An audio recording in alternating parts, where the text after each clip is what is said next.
바로 이어서 두 번째 건양사이버대학교 행동재활치료학과 김대훈 교수님의 자폐성 장애인의 전세계 주기별 행동지원 방안이라는 주제의 강의가 있겠습니다.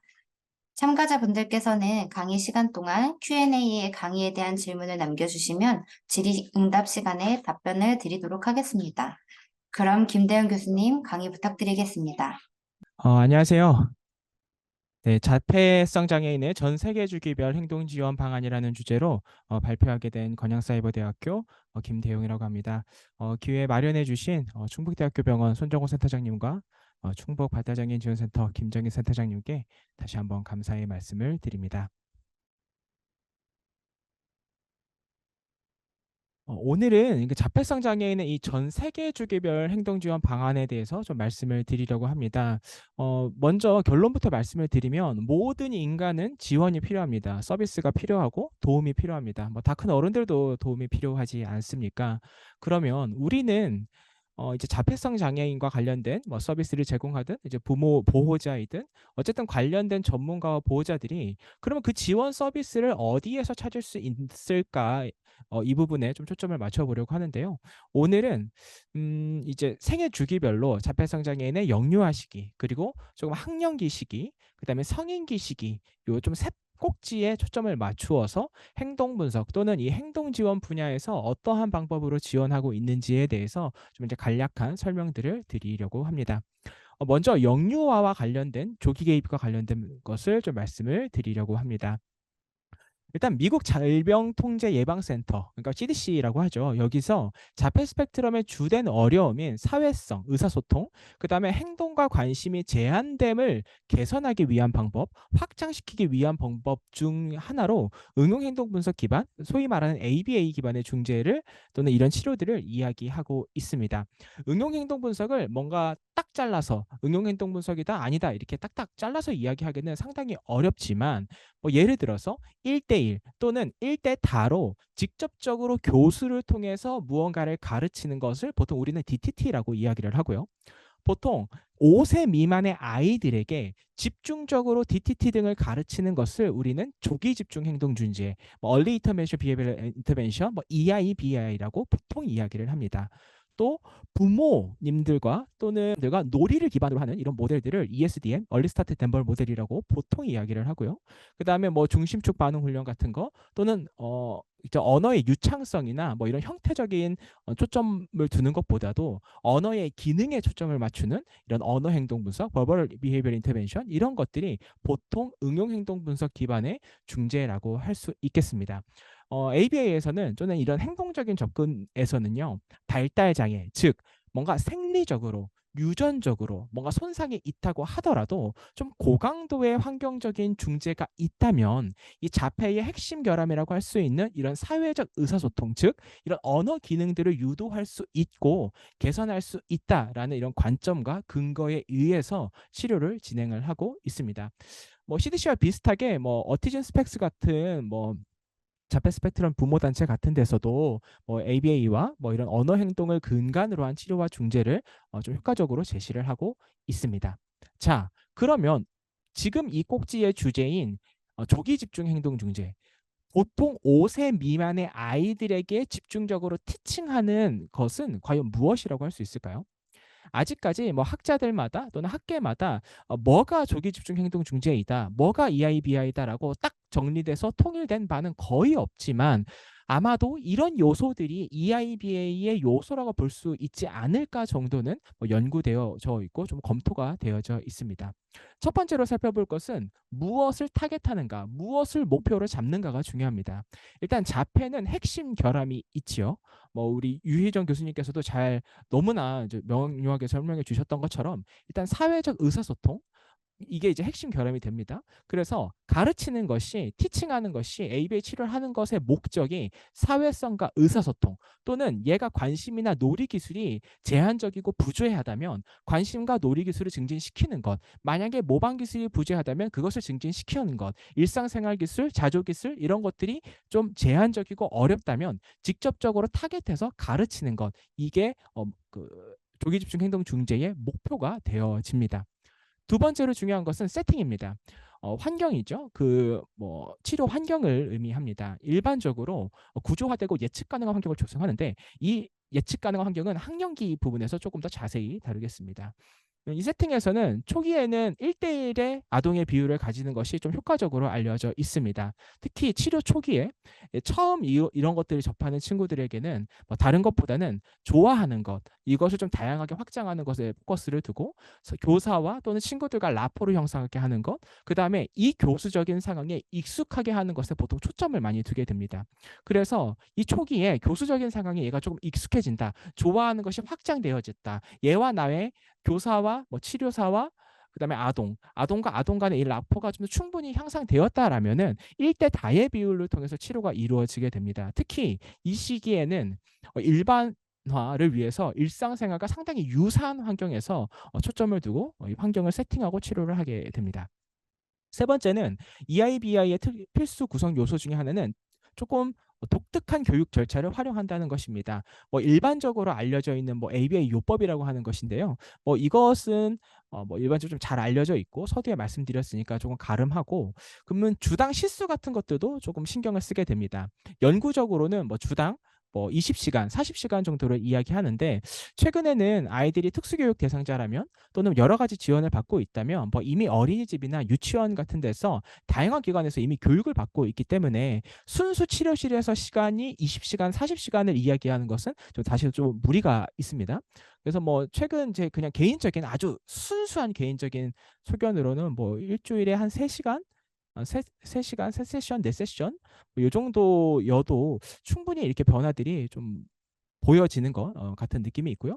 만약에 어린이집 이런 거를 전혀 안 다니고 소위 말하는 뭐 조기 치료실, 뭐 조기 교실 이런 곳만 한다, 그러면은 그 시간이 보통 순수 시간이 뭐 20시간에서 40시간 정도 되니까 그런 정도라면 여기에서 말하는 근거와 조금 유사하다고 볼 수 있겠습니다. 근데 최근에는 뭐 어린이집 다니고 다 다니고 유치원 다니고 다 다니고 그다음에 뭐 치료실도 같이 하고 뭐 요런 것들을 많이 하시니 조금 딱 요 치료 시간만 20시간, 40시간 요렇게 보기에는 다소 좀 무리가 있다고 보는 관점들이 있습니다. 네 번째 꼭지는요, 체계적인 매뉴얼이 필요합니다. 이게 매뉴얼이라기보다는 평가 도구라고 표현하는 것이 조금 더 적절한데요.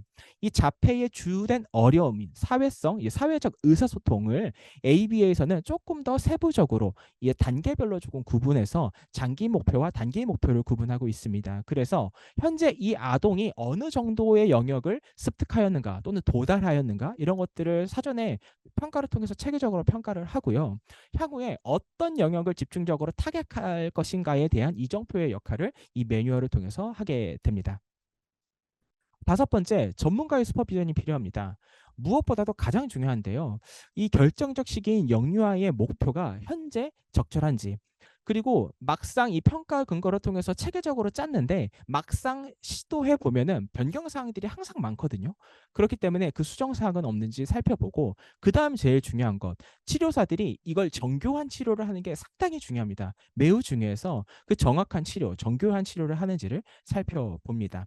뭐 대표적으로 뭐 이제 TPRA라고 하는 이런 절차들을 쓰게 되는데요. 이 치료 1대1 상황에서 1대 다의 상황에서 아이들의 뭐 잘못보다는 이 교사가 정교하게 하고 있는가, 애매하지 않고 분명하게 뭔가 제시를 하고 있는가, 그다음에 아이가 반응할 기회는 적절하게 주어졌는가, 그다음에 이 반응을 이끌어내는 촉구와 그다음에 아이들을 격려하는 강화제는 적절했는가, 또는 아이들이 틀리면서 배우거든요. 그 상황에서 적절한 수정과 이런 것들이 이루어졌는가, 치료의 속도는 어떠한가, 그다음에 그 전반적인 것들을 이제 기타 등등을 검토하게 됩니다. 우하단에 보면은 이렇게 정교한 치료에 대해서는 이 트래킹을 하게 됩니다. 이 주간에는 몇 개의 이 치료를 몇 개의 단위, 이 교수 단위를 이제 나중에 세게 되는데요. 이 단위들을 세 가면서 이 아이가 점진적으로 그 속도가 습득하는 속도가 높아지는지 또는 감소하는지 이런 것들을 이제 추적을 하게 됩니다.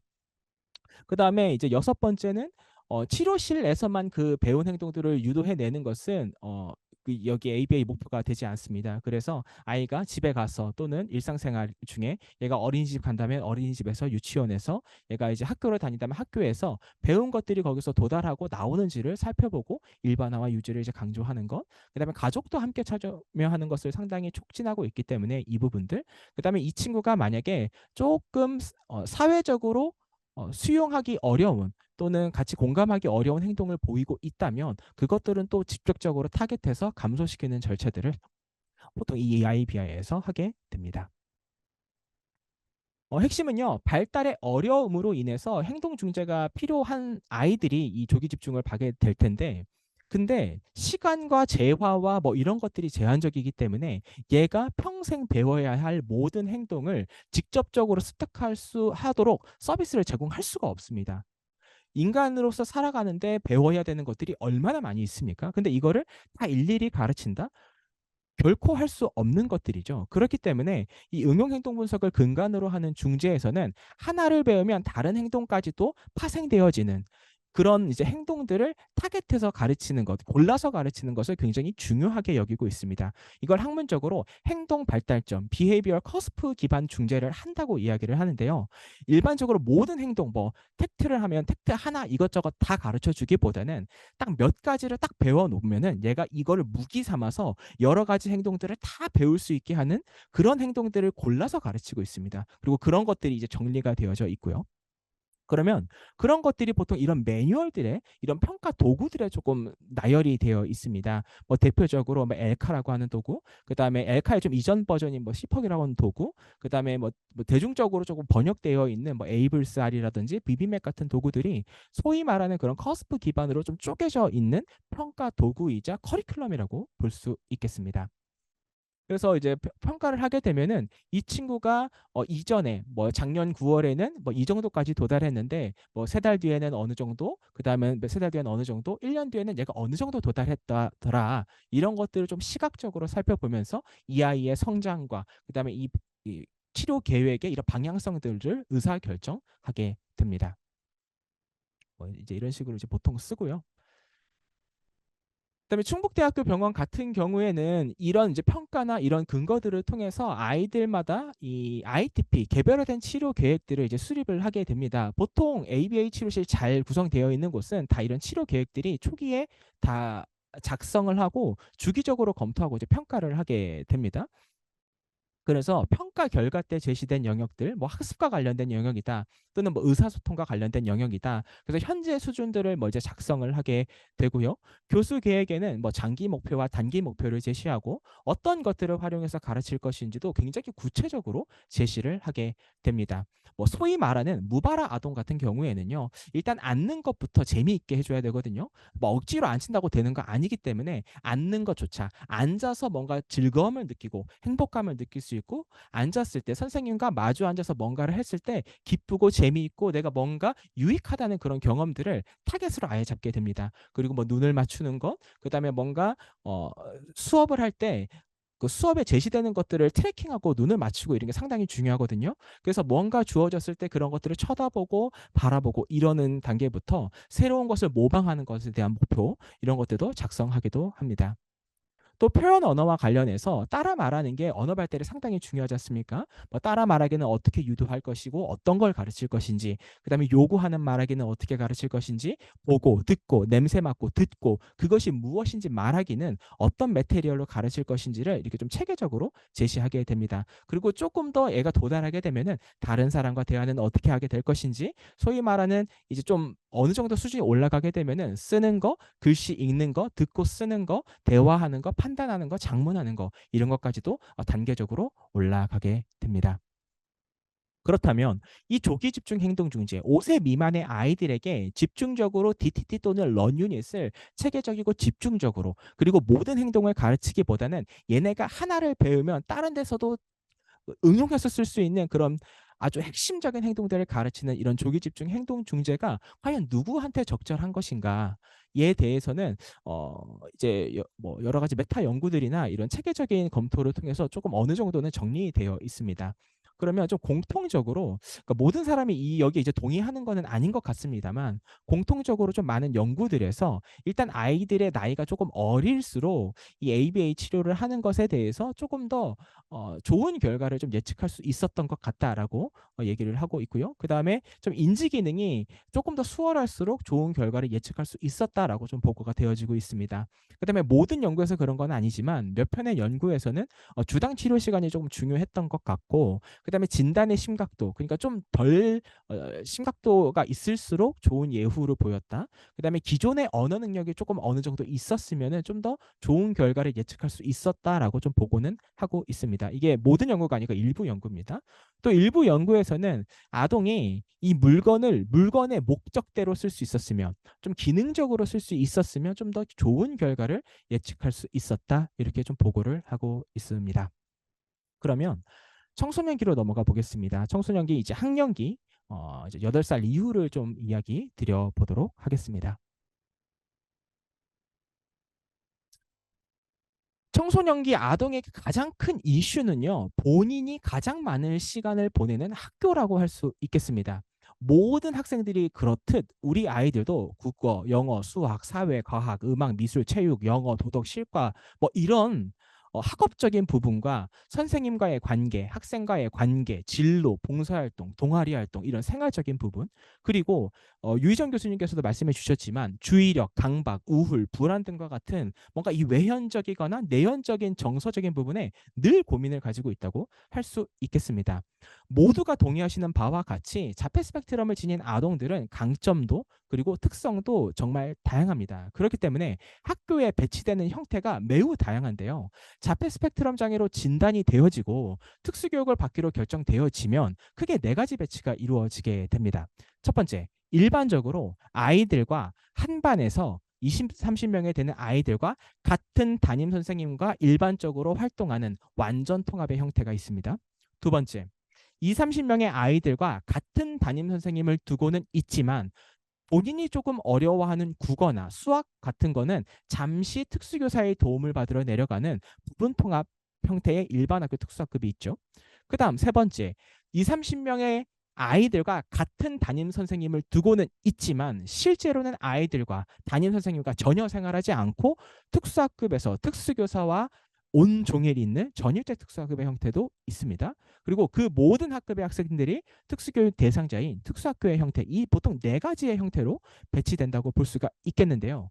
이렇게 배치된 아이들은 뭐 지원 또는 교육이 필요한 부분에 대해 구체적으로 계획을 수립하게 되고요. 그걸 보통 이제 개별화 교육 계획 이야기를 하고, 학교에서는 이 계획을 근거로 학기별로 월별로 교육을 진행하게 됩니다. 그러면 보통 일반적으로 학교에서 이 특수교육 대상자들, 자폐 스펙트럼 장애가 있는 아이들에게 작성되는 이 IEP에는 무엇이 담겨야만 하는가인 것입니다. 이게 법적 문서입니다. 일단 대한민국 국민이라면 모두가 알아야 되는 공통적인 것, 그것을 우리는 교육과정이라고 이야기를 하는데요. 시대에 따라서 교육과정이 개정되고 있고, 최근에는 2022 이 개정 교육과정이 고시가 되었습니다. 그리고 이제 지도서도 다 만들고 있고 교과서도 만들고 있어요. 이게 법적 문서이기 때문에요. IEP에 자폐 스펙트럼 장애 아이들이 조금 더 지원이 필요해야 배울 수 있는 부분들을 담게 됩니다. 그리고 담아야만 하죠. 두 번째로 담아야 될 것은 이 자폐 스펙트럼 장애 아동의 특수성에 대한 것입니다. 무엇보다도 자폐 스펙트럼으로 진단받게 된 근본적인 원인, 사회성과 의사소통, 그다음에 행동과 관심을 확대하는 것이 필요하지 않습니까? 그래서 보통 이 IEP 안에 이런 것들을 확대하는 것이 담겨집니다. 그다음에 행동 분석 분야에서는 서두 조기에서 말씀드렸지만 발달이나 생활의 필수적인 스킬 하나만 배우면 다른 것까지도 확장되고 다른 강아지까지도 확장되는 이런 행동 발달점, 그다음에 자기 관리 기술들과 같은 이런 중심축 행동, 피보탈 행동 같은 것들을 담아서 이 아이들을 이제 학년기 동안 이제 가르치기 시작합니다. 그래서 아이들을 평가해서 그 아이가 필요한 행동 발달점과 중심축 행동을 찾아내서 그 행동 기술을 가르치기 위해 국어, 수학, 사회, 과학 등의 장면에서 그것들을 가르쳐내기 위해 녹여내면서 유도하는 것이 필요하게 됩니다. 더불어 부재하는 사회성, 의사소통, 행동과 관심이 전형적으로 많이 동떨어지는 경우에는 보통 이것을 우리는 문제 행동, 도전적 행동으로 타겟해서 이것들을 감소하기 위한 것들도 IEP 안에 담아내게 됩니다. 이처럼 학교에서 해야 되는 게 엄청 많죠. 부재하는 행동을 증가시키는 것, 어려움의 행동을 감소시키는 것. 근데 최근에는요, 더 이슈가 되고 있는 것은 이 도전 행동, 문제 행동 감소에 포커스가 맞춰지고 있다는 것입니다. 일단 최근에 문제 행동이 나타나면 무조건 감소시켜라고 보는 이런 관점보다는요, 동반 질환이 아닌 문제 행동의 대부분은 나 관심 좀 줘, 나 이런 것 원해, 나 수업 재미없어, 나에게 너무 수업이 어려워, 의사소통, 사회성, 학업 기술 이런 특정 행동의 부재라고 보는 관점들이 확산이 되어지기 시작하면서 단순히 문제 행동, 단순히 도전 행동을 감소시키려는 것보다는 수업 중에 특정 행동을 가르쳐서 자연스럽게 문제 행동과 도전 행동을 사라지게 만드는 의도된 수업이 핵심이 되어지고 있습니다. 이 교육 과정에서는 뭐 알아야 되는 여러 가지 기준들이 있어요. 그래서 이 중에서 너무너무 많이 바뀌고 있거든요. 그래서 이 중에서 발달해야 되고 습득해야 되는 행동 기술들을 찾아내 가지고 수업 중에 학교 생활 중에 지원하는 것. 이것이 학교에서의 지원이다라고 할 수 있겠습니다. 혹시 이곳이 어디인지 아십니까? 맞습니다. 스터디 카페입니다. 요즘 학생들이 그렇게 많이 스터디 카페를 간다고 이야기합니다. 비싸요. 엄청 비싸요. PC방보다 비쌉니다. 뭐 예전에는 독서실에 총무님이 계셔서 그분들이 실질적인 실세였는데 요즘은 키오스크가 다 있어가지고 뭐 아무도 없다고 하더라고요. 근데 애들이 스터디 카페를 왜 갈까요? 지들 말로는 공부가 잘 된다고 이야기를 합니다. 신뢰가 가지는 않지만 그러면요. 저도 이제 가보고 스터디 카페 가보면요. 딱 들어가는 순간에 느낌이 다릅니다. 알잘 딱갈센이라는 얘기 들어보셨습니까? 진짜 딱 들어가 보면요. 알아서 잘 딱 깔끔하고 센스 있게 공부할 수 있게끔 너무너무나 잘 꾸며져 있습니다. 애들이 집에 있으면 공부 5분도 안 하는데 여기 가면 그래도 5분이라도 한대요. 왜 갈까요? 일단 공부가 잘 되죠. 왜죠? 환경이 학업에 미치는 영향이 분명히 있기 때문입니다. 마찬가지로 연구자들도 자폐장애 아이들이 보다 더 학업이나 생활이 잘 되는 환경이 있다는 것을 확인하고 주장하며 이것들을 강조하고 정리하기 시작했습니다. 자폐성 장애가 있는 아이들의 행동적인 어려움이 최소화되고 보다 더 성공적인 일과를 보일 수 있도록 환경을 만드는 것을 우리는 그것을 구조화된 교수라고 이야기를 하고 그 구조화된 교수의 대표적인 모델을 우리 보통 티치 프로그램이라고 이야기를 합니다. CDC에서도요, 자폐 스펙트럼의 치료로서, 인터벤션으로서 교육적인 접근의 일환으로서 이 티치를 제시하고 있습니다. 그럼 티치는 무엇이냐? 일단 환경을 바꾸고 시간표를 구조화하는 것을 이야기하는데요. 먼저 이제 물리적인 구조를 살펴보게 되면은 일반적인 교실 구조와는 다르게 공간을 분리하게 됩니다. 정확히 영역이 구분되어지는 것을 말하는데요. 입구에 있으면 입구에서 옷을 벗고 가방을 벗는 공간, 모두가 학습하는 공간, 노는 공간, 책 읽는 공간, 컴퓨터 하는 공간, 스스로 공부하는 공간 이런 것들을 구분하게 됩니다. 이렇게 공간이 구분되어져 있으면 그곳에서 더 몰입할 수 있도록 도와주고 그 공간에 있는 것만으로도 무엇을 해야 되는지 알려주는 단서가 됩니다. 자폐 스펙트럼을 장애 자폐 스펙트럼 장애를 지닌 아이들 중에 자기가 나름대로 공간을 구성해서 노는 것을 보신 적 없으십니까? 뭐 여기는 뭐 201호실입니다. 뭐 여기는 어디입니다. 나름대로 막 포스트잇 붙여놓고 나름대로 공간을 구성하는데요. 이런 독특한 장점을 토대로 그곳에선 무엇을 집중해야 한다라고 은연중에 공간을 구성해서 집중하고 몰입할 수 있도록 도와주는 것입니다.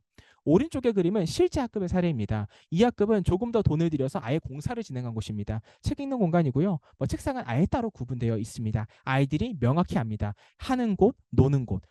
하다가 힘들면 쉬는 곳에 가서 쉬고 쉬다가 공부하고 싶으면 오고 훨씬 더 안정적이고 몰입할 수 있도록 도와줍니다. 이건 다른 학급입니다. 보시다시피 공부할 땐 공부하고 놀 땐 놀도록 컴퓨터 할 땐 컴퓨터하고 조작할 땐 조작하도록 적절하게 구분되어진 것을 볼 수가 있습니다. 다음 왼쪽의 사진을 보면 제가 아는 분 학급의 사진입니다. 왼쪽은 뭔가 화려하고 오른쪽은 밋밋하지요. 보통 우리는 화려한 교실이 더 좋고 학습 활동에 잘 여기는 반면에 어떤 아이들은 이런 화려한 교실이 생활에 더 어려움을 줄 수 있습니다.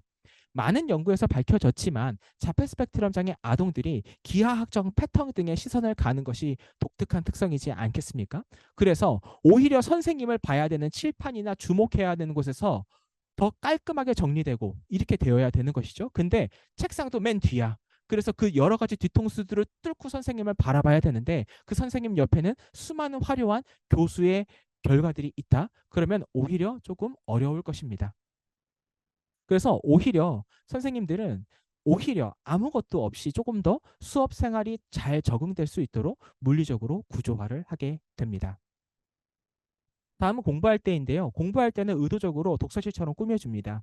본인의 의도와는 다르게 시선을 뺏길 수 있습니다. 주의 집중에 제한을 받을 수 있습니다. 그래서 책상에 파티션을 해주고 파티션을 해야 할 과업들을 명시적으로 해주는 것. 선생님에게 설명을 들을 때는 딱 듣고 혼자서 뭔가 학습지를 하거나 수행할 때는 공부할 수 있는 책상에 집중할 수 있도록 하는 것. 이것이 자폐 스펙트럼 장애 아이들의 학년기를 지원하기 위한 물리적 구조화의 일환이라고 볼 수 있겠습니다. 그 다음 시각적으로 해야 될 것을 알려주는 것이 매우 중요합니다. 자폐 스펙트럼 장애 아동 중에서는요, 장소나 스케줄이 전환될 때 참 힘들어하는 친구들이 많이 있습니다. 아무리 이야기해줘도 전환에 어려움을 많이 겪게 되지요. 그래서 보통은 이렇게 해야 되는 것을 알려주되 시각적으로 알려줍니다. 대영아, 오늘은 등교하고 교실 가고 체육관 가고 그다음 급식실 갈 거야. 밥 먹고 놀이터 가고 도서관 갈 거야. 컴퓨터실 갈 거야. 그리고 집에 갈 거야. 근데 교실 갔다가 체육관 가야 되는데 체육관에서 애들이 시끄럽다고 소리가 왱왱 울려서 청각적으로 힘들다고 얘가 갑자기 막 도전 행동하면서 컴퓨터실로 뛰어갑니다. 이제 교실밖에 안 갔는데. 그러면 이게 되게 쫓아가는 거죠. 대영아, 뭐해? 어디가? 어디가? 컴퓨터실? 그래, 교실 끝나고 어디 가야지?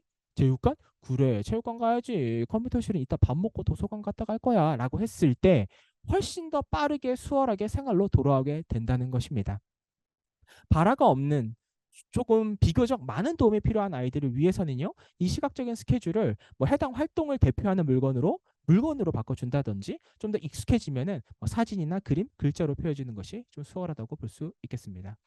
뭐 제가 썼던 것인데요. 어떤 아이들은 학교에서 와서 하는 모닝 루틴들을 이렇게 스케줄로 알려주는 것도 필요하고요. 제가 전에 중학교 다닐 때 아이들한테 쓰던 건데요. 이렇게만 제시해 주니까 맨날 선생님 뭐 해요? 이거 하고 싶어요. 저거 하고 싶어요. 안 할래요. 뭐 이렇게 얘기를 했었는데 나중에는 아이들에게 일과 자체를 스케줄로 제시해주고 아이들마다 오늘 해야 할 일과 완료했던 것들을 구분할 수 있게 도와주고 자기가 한 것을 완료로 옮겨서 다음 일과들을 능동적으로 체크할 수 있게 해주는 것이지요. 이런 것들을 하고 나서 아이들에게 드라마틱한 변화가 있어서 매 시간마다 뭐 해요? 하기 싫어요. 뭐 해야 돼요? 하던 친구들이 이제는 저를 아예 찾지 않는 것을 경험할 수 있게 되었습니다. 실제로 하다 보면 본인이 본인의 하루 일과들을 컨트롤했다고 달성했다는 성취감을 얻게 되거든요. 그래서 부재하고 있던 자기 관리의 능력들과 아이들이 뭔가 내가 하루에 내 스스로 계획하고 내가 이 하루를 해결했다는 이런 자존감의 상승에 굉장히 큰 영향을 주었습니다. 그러면 자폐 스펙트럼 장애가 있는 이런 학령기, 청소년기들은 어떻게 도와주어야 하는가? 첫 번째, 사회성이든 의사소통이든 구제하는 행동을 가르치기 위한 적절한 수업이 매우 중요하다는 것입니다. 이거는 사실 보호자들께서 전문가들께서 외부의 전문가들께서 하기 어렵죠. 특수교사들이 매우 전문적으로 다루어져야 되는 부분입니다. 하지만 영향을 줄 수 있는 부분이 있습니다. 학기 초에 회의를 하거든요. 그 회의 때 가서 뭐 이런 계획들을 가지고 좀 피드백이나 함께 논의를 할 수 있는 기회가 있습니다. 그런 기회를 활용하셔서 이 교육 과정의 내용과 이런 것들이 사회성이나 의사소통을 타겟하는 것으로 조금 변형할 수 있도록 조금 제안하거나 협의하는 게 필요합니다. 두 번째, 이것도 교실에서의 역할이죠.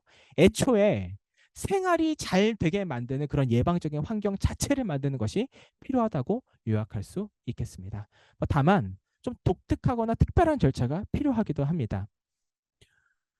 심각한 문제 행동, 심각한 도전 행동, 자해, 타해, 파괴, 이탈, 이식 뭐 이런 좀 최종중이라고 분류되어지고 있는 이런 도전적 행동을 보이는 지원이 굉장히 사회복지 분야에서 활발하게 이루어지고 있습니다. 근데 이런 경우에는요. 심각한 행동 같은 경우에는 사실 학교에서 해줄 수 있는 것이 참 제한적입니다. 왜냐하면 일관성 있는 행동 중재는 환경을 적절하게 변화시키는 것.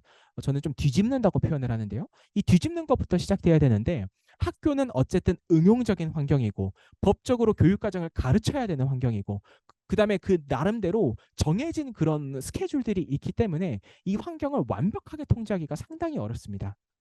그렇기 때문에 이게 학교에서는 와 함께 또 가정에서의 양육 환경, 그다음에 뭐 복지관이나 이런 태도를 다 변화시키기 때문에 좀 독특하거나 좀 심각한 행동에는 좀 특별한 절차들이 필요하게 됩니다.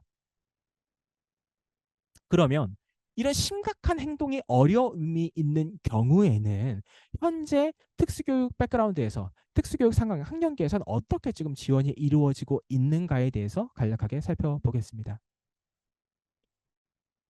현재 학년기에는 두 부류의 학생들이 있습니다. 이 심각한 행동에 어려움이 있는 학생이 두 부류가 있는데요. 첫 번째로는 장애 진단을 받은 애들과 특수교육 대상자인 애들과 특수교육 대상자가 아닌 애들입니다. 첫 번째, 장애인 등에 대한 특수교육법에 의해서 지적장애든 자폐성 장애든 뭐 정서행동 장애든 뭔 장애든지 대상자로 선정이 되어져서 특수교육을 받고 있고 도전 행동이나 이런 행동 문제를 보여서 자신과 타인의 학습을 방해하고 있는 학생이 한 꼭지가 있습니다. 그다음에 학교에는 두 번째 부류가 있는데요. 소위 말하는 금쪽입니다. 특수교육 대상자로 선정되기 전이지만 선정되지 못한 학생들 중에서 행동 문제를 보이는 학생들 이 두 부류가 있어요. 두 부류가 있어요.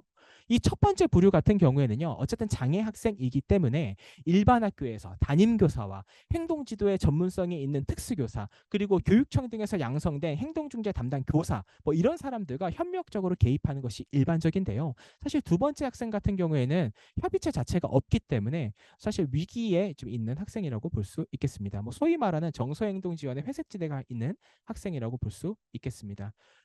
특수교육 대상자로 지정받지 못하면요. 지원 주체가 없어요.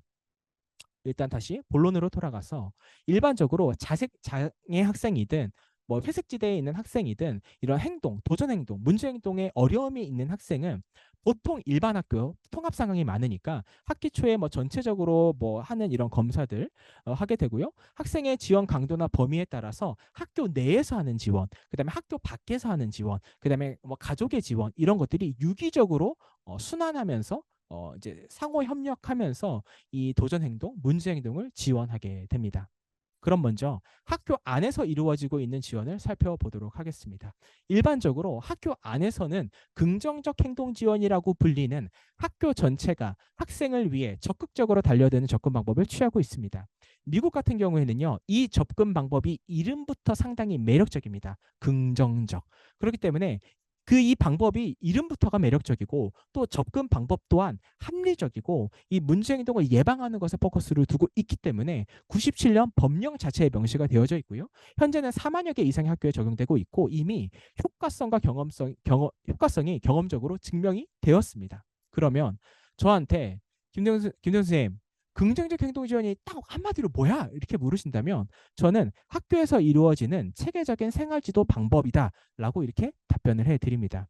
우리나라는요 모든 학교는 생활지도부, 그러니까 학생부 뭐 이게 다 있어요. 그래서 2월 말에 교사들이 업무 분장이 끝나거든요. 학기 전에 어떤 업무를 맡을지가 딱 끝납니다. 그러면 그 생활부의 부장과 개원들이 모여서 회의합니다. 야, 김쌤아, 이번에 우리 학교 생활지도 어떻게 할까? 그러면은요, 그 이제 사람들이 모여서 교육청의 지침, 학교장의 운영 방침, 그다음에 우리 학교의 문화 이런 것들을 고려해서 1년간의 사업을 계획합니다.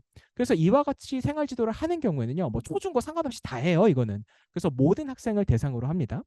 그래서 그 나름대로 학교마다 학교 차원의 특색 있는 생활지도 프로그램을 만들기도 합니다. 뭐 예전에 뭐 유행했던 그린 마일리지 또는 학교 차원의 뭐 상벌제 뭐 이런 것들을 이제 만들어서 나름대로의 사업들을 하게 되죠. 하지만 모든 학생들이 이런 선생님들의 노고에 반응하면 좋겠지만 반의 몇몇 정도는 좀 노는 애들은 이런 학교 생활 지도에 반응하지 않습니다. 그리고 이 시기에 뭐 정서행동 검사를 하게 되는데요. 뭐 이 정서행동 검사의 실효성에 대해 대단히 많은 공격이 있지만 어쨌든 생활 지도에 반응하지 않거나 좀 생활 지도에 적절하게 반응을 보이는 줄 알았는데 사실 지원이 필요한 아이들이 걸러지게 됩니다. 전체적으로 생활지도에 반응하지 않는 아이들 그리고 정서행동 특성검사에서 걸러지는 아이들은 또 다른 지원이 이루어지게 됩니다. 학교 안에서. 얘네들 중에 몇 명은요. 데리고 와가지고 대용아 우리 같이 산에 가자 이러면서 밥도 먹이고 뭐 정서적으로 지지도 해주고 뭐 이런 사제동행 프로그램 같은 것들을 해주게 됩니다. 그래서 어쨌든 이런 프로그램을 해주게 되고요. 또 얘가 좀 정서적인 지원이 필요하다 그러면 위클래스 같은 곳을 활용해서 지원을 줍니다. 그리고 만약에 이 단계에 있는 아이들 전체적인 생활지도나 이제 보편적인 지원에 반응하지 않는 학생이 장애 학생이라고 하면요. 특수학급에서 담당을 해서 좀 더 심도 있는 정서행동 지원을 특수교사가 재량껏 하게 됩니다. 2차 지원까지 해서 해결이 안 되는 아이들, 이때부터는 진짜 심도 깊은 지원이 필요해집니다.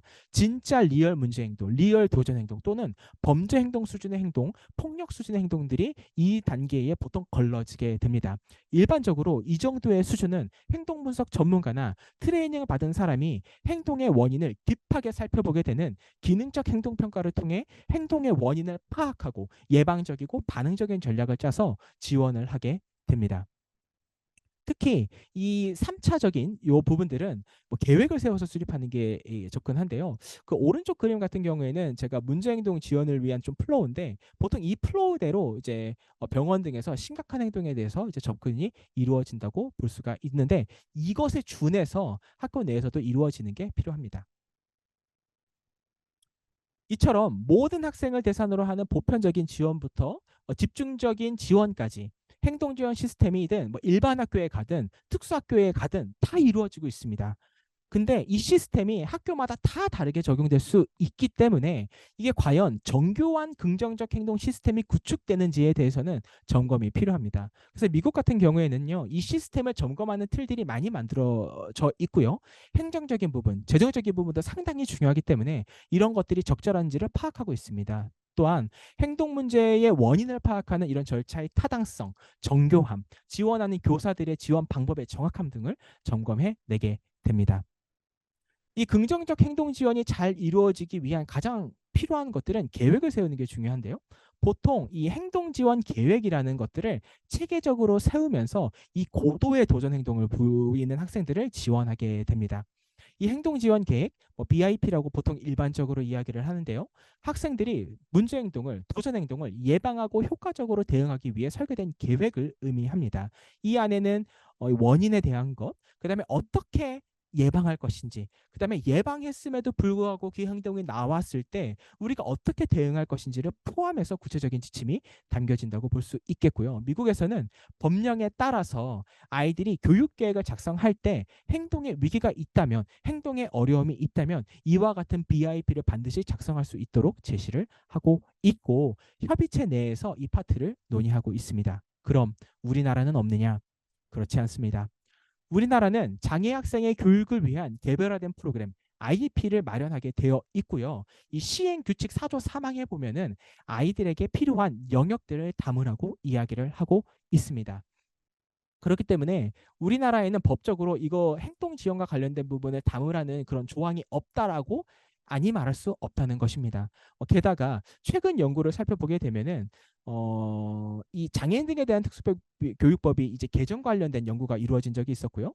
그 더불어민주당 조승래 의원께서 대표 발의했었던 이런 전면 개정안이 있었는데 지금은 이제 어떻게 진행됐는지는 잘 모르겠지만 그 두 안을 살펴보게 되면은 개정된 이 법안에는 IP 안에 이런 행동 지원과 관련된 것들이 포함돼서 작성될 수 있도록 제안을 하고 있습니다.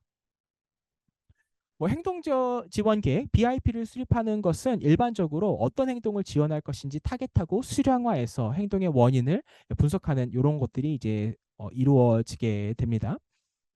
그리고 이제 행동의 원인을 좀 직관적인 방법을 활용해서 이제 분석하는 이런 것들을 쓰게 되고요. 뭐 하나의 행동을 잡아서 시각적으로 좀 분석을 하기도 합니다. 제가 이제 학교에 근무했었을 때는요, 행동 지원 계획을 쓰는 것이 사실 국내에서는 의무적인 사항이 아니기 때문에 그 왼쪽과 같이 재량껏 제가 행정적으로 남기기도 하고요. 그다음에 그 오른쪽처럼 이 행동 특성 그 종합 의견이라는 게 있어요. 그래서 이런 것들을 조금 남겨가면서 아이들의 이런 것들을 좀 법적으로 법적이라기보다 행정적으로 조금 문제가 없도록 지원하고 추적했던 상황이 있습니다. 그래서 뭐 학교에서는 뭐 이 친구 같은 경우에는 고등학교 3학년 친구였고 이 뭐 손으로 이제 자기 머리를 굉장히 많이 때려서 망막 손상이나 이런 것들이 우려되는 이제 친구였는데요. 한 지원을 해서 이제 많이 지원을 성공했던 이제 사례들이 많이 있습니다. 이 검은색 서클이 이 아이가 머리를 때리고 이렇게 자해하는 횟수들인데요. 제가 10월 말에 투입됐었을 때는 뭐 하루에 100번 미만이었다가 이제 뭐 한 200번, 300번까지도 이렇게 증가되는 학생이었습니다. 그리고 이제 중재가 행동의 원인을 살펴보고 그다음에 어쨌든 얘가 행동을 줄이기보다는 얘가 긍정적인 행동들, 특히 수업에 참여하는 것들을 늘려가면서 이 검은색 서클 자해는 줄여가고 이 빈 서클 수업 참여하는 것들을 늘려가는 이런 지원들을 좀 체계적으로 하고 접근을 하게 되어집니다. 그러면 학교 내에서는 이런 지원이 이루어지는데 학교 밖에서는 어떤 지원이 이루어지는가에 대해서 간략하게 말씀을 드리면 일단은 보통 학교 밖에서 이루어지는 것은 뭐 안전망이라고 일단 사회적으로 표현을 하는 것 같습니다. 학교에서 조금 생활 지도가 어려운 친구들, 행동 지원이 어려운 친구들은 일반 학생들 같은 경우에는 뭐 교육청의 위센터 또는 따로 이제 위스쿨 같은 그다음에 병원형 가정형 위센터 같은 데에 이제 보는 그 지원을 하게 되고요. 근데 장애 학생 같은 경우에는 사실은 별로 없어요. 행동 발달 증진센터 말고 기댈 곳이 별로 없거든요. 그래서 학교 밖 지원의 기관 수가 일단 절대적으로 부족하고요. 그다음에 이것을 지원해 줄 수 있는 전문가도 지역적으로 또 불균형한데 그 지역 내에서도 상당히 수가 적고 불균형하다고 볼 수가 있겠습니다. 성인기 자폐 스펙트럼 장애를 위한 지원에 대해서 살펴보고 마무리를 해보려고 합니다. 성인기의 가장 큰 이슈는 그 자립, 취업이라고 볼 수 있겠습니다. 근데 취업에서 이탈하시는 분의 대부분의 그런 공통적인 원인은 다른 부분보다도 이 도전적 행동이 가장 큰 요인이라고 알려져 있습니다. 그러면 그 최근 나온 그 연구에서 발달장애인 당사자 보호자 3,000명을 대상으로 만 15세 이상을 대상으로 이 도전적 행동과 관련된 연구가 진행된 적이 있습니다. 그 관련된 연구를 조금 그 계층을 분석한 연구인데요. 이 3,000 가구에서 한 절반 정도는 한 51.7%는 도전적 행동이 없다고 이제 보고가 되어지고 있습니다.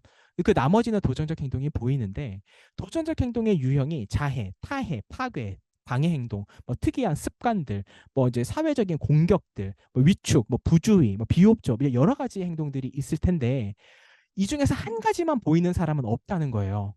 그래서 3천 가구 중에 그 100명이 있다면 20명은 사회적으로 부적절한 행동을 보이는데 위축, 부주의, 비협조주기 이런 것들이 조금 복합적으로 보이는 사람들이 한 20% 정도가 되고 그다음에 11% 정도는 공격적인 행동을 보인다는 겁니다. 그래서 자해, 타해, 파괴, 방해를 복합적으로 보이는 게 한 11% 정도가 되고 그다음에 이 모든 도전적 행동 자해, 타해, 파괴, 방해, 특이한 습관, 사회적 공격, 위축, 부주의, 비협조 이 모든 것을 보이는 사람이 약 16% 정도가 된다고 보고가 되어지고 있습니다. 그러면 이들 중에서 발달장애인과 관련된 조사인데 과연 어떤 사람들이 더 이런 성향을 보이냐? 일단 지적장애 또는 자폐성 장애로 진단받은 발달장애인이 높게 나타나는데 자폐 스펙트럼 장애로 진단받은 사람들, 자폐로 성향 진단을 받은 사람들이 보다 더 이런 성향을 보인다, 이런 행동의 유형에 속할 가능성이 높다라는 것이 좀 이제 통계적으로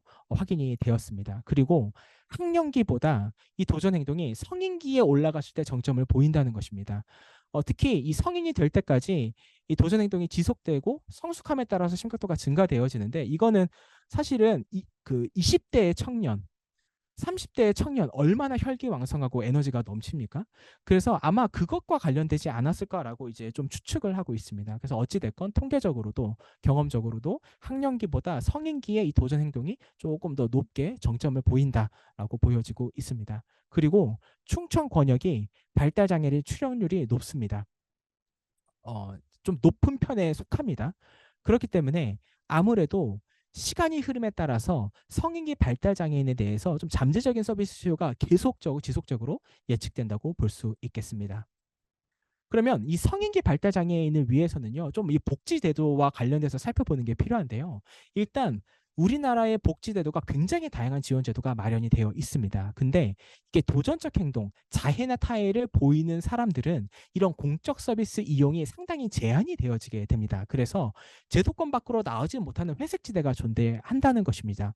그래서 여러 가지 뉴스를 보게 되면은 이 가족들의 참사와 관련된 이슈들 이런 뉴스들을 우리가 너무 자주 접해 볼 수가 있게 되어지는데요. 이 대표적인 원인이 그 무엇보다 이 도전적 행동이라는 것입니다. 그래서 이 도전적 행동이 있게 되면은 학령기까지는 어쨌든 의무 교육이고 그러다 보니까 학교에 있을 수 있는데 성인기 되어지다 보면은 이런 어려움이 있게 되면은 결국 가정에서 100% 돌봄해야 되는 상황들이 만들어지게 됩니다. 그러면 행동 지원에서는 어떻게 도와주느냐? 이거 이제 대전에서 이루어졌던 사업입니다. 이게 집에만 있으실 수밖에 없는 분들, 이제 공적 서비스 이용해서 거절당하시거나 이용 경험이 없으신 이런 발달 장애인 분들 같은 경우에 이 찾아가는 행동 중재 서비스를 이제 시작을 하기도 합니다. 그래서 이 문제 행동, 도전적 행동, 이런 좀 어려운 행동으로 이 나탈동 서비스를 할 수 없어서 가정에 계시는 분들을 위한 이런 이제 좀 찾아가는 이런 복지 서비스 같은 것들을 이제 시행했었는데 뭐 2022년도에는 서비스 단절 위기가 5분이셨고 종결 위기 4분이셨는데 나중에는 이제 활동 서비스에 이제 참여하시게 되셨고요. 그다음에 이제 총 9명을 지원했는데 7명 정도는 양적 평가에서 도전적 행동이 좀 감소가 이제 되었습니다. 제가 이제 기억이 나는 제가 이걸 좀 자문하고 이제 슈퍼비전을 주었던 그 사업이었는데 기억나는 친구는 이 그 손을 긋는 이런 자해를 하는 이제 친구였습니다. 그런 발달장애 성인분이셨는데 이분도 이제 너무 잘 이제 생활을 하고 이제 계시고 그다음에 뭐 여러 가지 공격 행동이나 이런 부분들에서도 굉장히 좀 좋은 결과로 나중에는 이런 공적 서비스들을 좀 이용하실 수 있게 됐고요. 그 올해 이제 결과인데요. 창문 물건을 던져서 뭐 깨트리시는 분들, 타해 때문에 이 학교를 좀 중퇴하시고 그다음에 집에만 계시고 이제 사회복지기관 이용이 어려우신 분들에 대해서 좀 지원하는 경우입니다. 이런 분들에게도 이제 행동 지원 서비스들이 이제 제공이 되어지게 되죠. 그래서 뭐 타해나 이런 던지기 행동들이 뭐 타해는 이제 거의 이제 감소된 것들을 확인할 수 있었고 던지기는 지속적으로 감소 추세인 것을 확인할 수 있었습니다. 그다음에 이분 같은 경우에는 대변을 파서 좀 묻히는 행동을 보이시는 분이었고 그다음에 얼굴에 좀 상처를 만드셔서 얼굴에 좀 이 변형이 좀 심하게 있는 분이셨고 뭐 침이나 이런 것들을 이제 묻히거나 이제 뱉는 행동들을 하시는 분이셨습니다. 마찬가지로 아까 보여드렸던 그런 심각한 도전 행동을 지원하는 그런 플로우대로 지원을 해서 뭐 이런 그 배변을 묻히는 거 이제 줄이고 그다음에 얼굴에 상처 내고 이제 활동에 참여하는 것들을 이제 증진시키고 감소시키고 뭐 이렇게 하고 있습니다. 그다음에 이분은 이제 자해 그다음에 자해를 좀 심하게 하시고 그다음에 이식증 이분이 좀 있으신 분이셨습니다. 그래서 이분도 좀 상당히 중재하기가 어려웠지만 그래도 이제 감소되는 좀 추세를 이제 보이고 있는 이런 형태고요.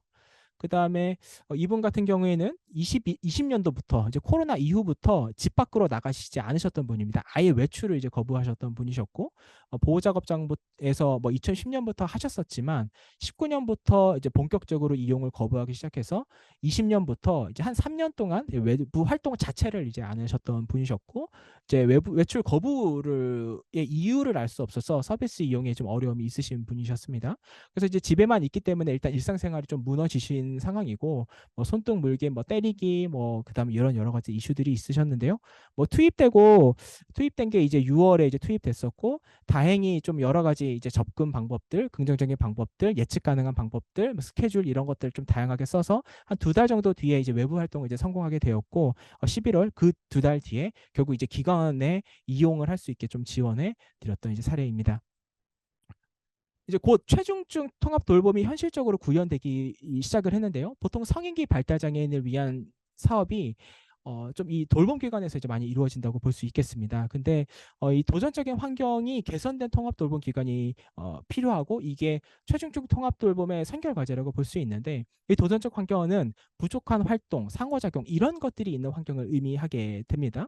그래서 보통은 도전적 환경이 나타나는 원인이 그 사람의 문제라기보단 이런 도전적인 환경에 놓여졌을 때 그런 도전적인 환경이 나온다라고 우리는 보고 있거든요. 그렇기 때문에 애초에 도전적 행동이 나타나지 않는 이런 유능한 환경을 만들어 놓는 게 이 자폐 스펙트럼 장애 성인기를 위한 지원 방법이라고 볼 수 있겠습니다. 그래서 이 유능한 환경을 만드는데 이 유능한 환경이라고 함은 그 사람이 그곳에 갔을 때 선호하는 활동에 참여할 수 있고 건강 상태를 좋게 유지할 수 있고 거기서 긍정적인 상호작용을 가질 수 있고 또 나름대로의 선택과 통제를 행사할 수 있는 좀 고도화된 높은 수준의 서비스가 지원이 되는 환경을 유능한 환경이라고 보고 있고 성인기 발달 장애인의 성공적인 자립이나 직장 생활이나 생활을 위해서는 그 사람이 지내는 그곳을 평가하고 그다음에 위험되는 환경 요인들을 제거해서 유능한 환경을 만드는 것이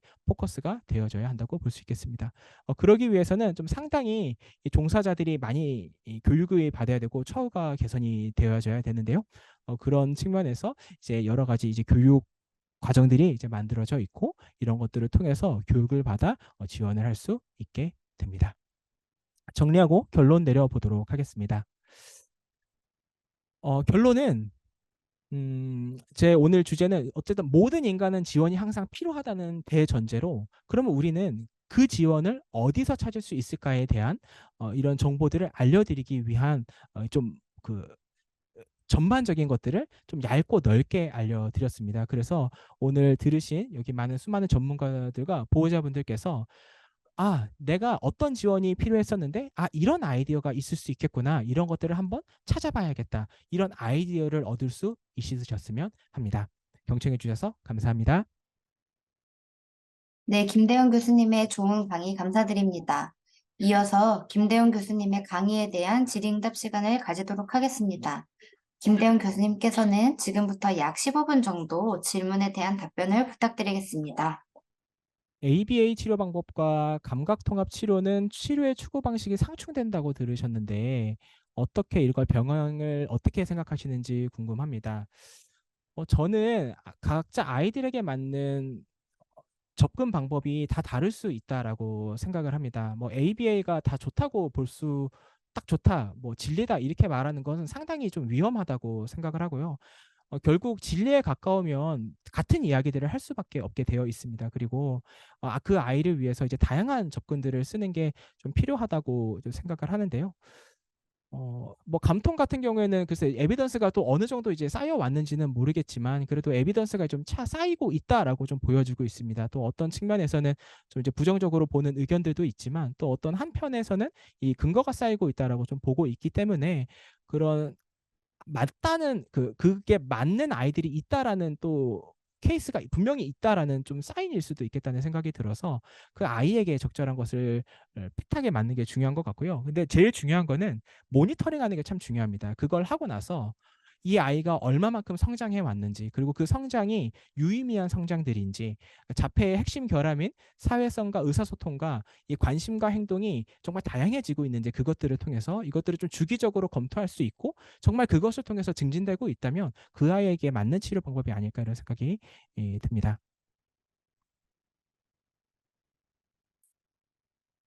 그다음에 ABA를 하게 되면 다른 치료들과 병행하는 게 좋은지 아니면 ABA만 집중적으로 하게 좋은지 말씀해 주셨는데요. 이거는 참 케이스에 따라서 많이 다를 수 있을 거라는 생각이 듭니다. 어 어떤 치료가 좋고 어떤 치료가 나쁘다 이렇게 저는 절대 말씀드리지 않지만 가끔씩 상충되는 것들이 종종 있어 보이기는 합니다. 이 방법과 저 방법이 상충되어 보이는 것이 있죠. 그래서 뭐 가끔 이제 한약 먹을 때 그 돼지고기 먹지 말라고 이런 얘기 많이 들었는데요. 병원에서 하는 강의에서 이제 한약 얘기해서 좀 죄송하지만 약간 뭔가 이게 상충되니까 저는 고기 먹어야 힘이 나는데 한약 먹고 고기를 먹지 않으면 힘이 더 안 날 것 같은 그런 느낌이 드는데 가끔 이제 치료들 중에서도 뭔가 상충되는 것처럼 느껴지는 부분들이 조금 있습니다. 그래서 그런 것들은 좀 좀 검토하시는 게 좋고요. 그다음에 제일 중요한 건 전문의 선생님들과 의사 선생님들과 상의하시는 게 제일 좋습니다. 그 아이에 대해서 의학적으로 좀 이제 그 피드백을 주실 수 있는 부분들이 가장 전문적인 분들이 전문의 분들이기 때문에 의사 선생님들이랑 또 상의를 해 보게 되고 또 이 아이를 오랫동안 본 선생님들과 좀 이야기를 해 보시면 좀 더 좋은 의사결정을 할 수 있을지 않을까 이런 좀 생각이 들고요.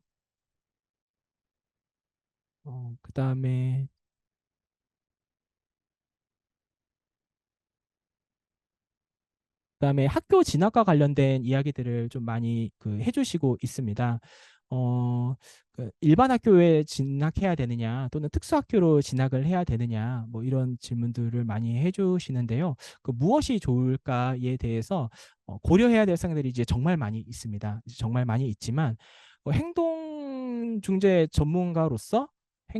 전문가로서 그래도 조금 더 성공적인 학습을 위해서 필요할 만한 영역들은 좀 몇 가지는 있는 것 같습니다. 특히 모방하는 능력이 좀 학교 생활 성공에 좀 중요해 보입니다. 왜냐하면 선생님들이 학교에 가게 되면은 일일이 다 이제 케어해 주는 것을 에서부터 이제 벗어나게 됩니다. 유치원이나 어린이집은 선생님들이 다 이제 일일이 케어를 해 주지 않습니까?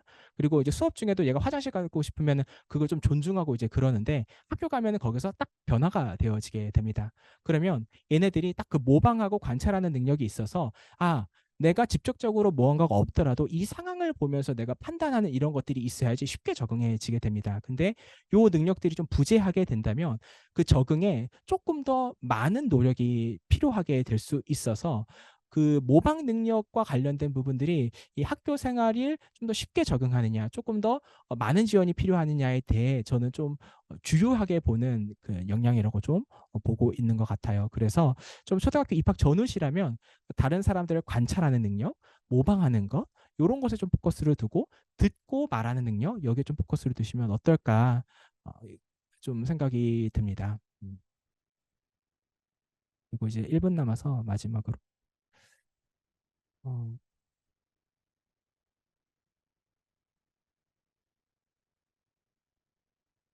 그 도전적 행동과 관련해서 이 부모님의 동의와 관련된 이런 부분인데요. 이거는 의무적으로 할 수 있는, 뭐 강제할 수 있는 상황들이 이제 전혀 없습니다. 이제 전혀 없어서 사실은 이제 굉장히 큰 딜레마 중에 좀 하나라고 생각을 합니다만, 음, 제일 좋은 방법은 그 부모님께 좀 여러 가지 교육의 기회들을 드리는 게 좀 필요한 것 같습니다. 그래서 조금 점진적으로 좀 관심을 갖게 해주시고 간접적으로 좀 이것들을 알려드리는 방법들을 쓰는 게 그래도 제가 지금까지 써본 방법들 중에서 좀 가장 수월하지 않았나 생각해 봅니다. 10분 돼서 마무리하겠습니다.